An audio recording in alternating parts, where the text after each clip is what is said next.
So obviously, kind of the midpoint of the summer where we are right now. What are you seeing from your fellow receivers, from yourself? Improvements, things still to improve upon?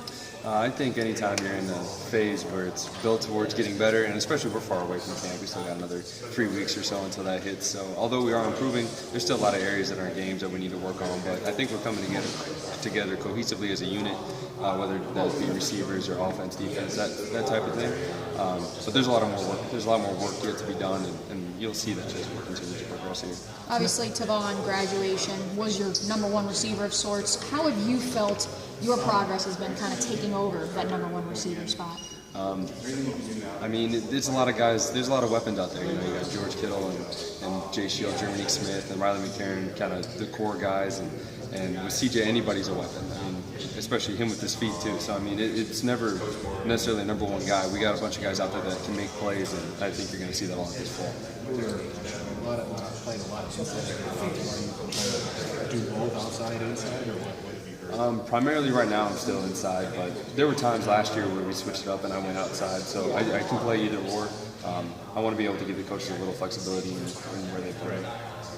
Yeah, you talked about the phase, and I know Coach Doyle talked about what exactly is the phase you're in? Right now we're in the more heavy conditioning phase, you know, getting ready for fall camp and the workload that entails. So right now it's heavy lifting, heavy conditioning, and then by the time fall camp comes around, we're ready for it. What have you seen from CJ? Obviously, you know, you've been playing with him for quite some time now. Where would you rank where he is right now, fitness-wise and just in general? I think he's looking pretty good. You know, I haven't seen too many flaws. Of course, I'm not watching him drop back every play. You know, I'm out there doing my thing too. So, but as far as, you know, working out and stuff like that, he's a hungry guy and he's been working really hard.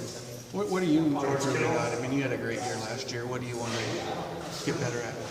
Everything. You know, nobody's ever refined in any particular thing. You know, tops of routes, being able to read coverages better. I think that's something that comes along with experience, and that's something that's benefited me over the last 3 years, being able to play early and see all kinds of defenses. And I think that's the main thing that I want to continue to get better at, as well as all the technical stuff, but mainly being able to read defenses.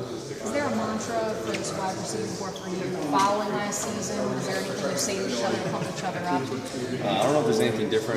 We just know that we got to go to work every day if we're going to have the type of outcome that we want, similar to last year, obviously ending a little bit better. But it's just a bunch of hungry guys that want to get after it. With Tavon being gone, you know, that eliminates a big deep threat. Do you guys feel that you don't have that this year? Are there ways that you can incorporate to do that? Oh, absolutely. You know, with CJ's arm, he can put it just about anywhere on the field when he wants to. So, you know, we're going to have guys step up and make plays. You know, just kind of fit in that role, and we'll get into that more in fall camp when guys move around and see who can do what.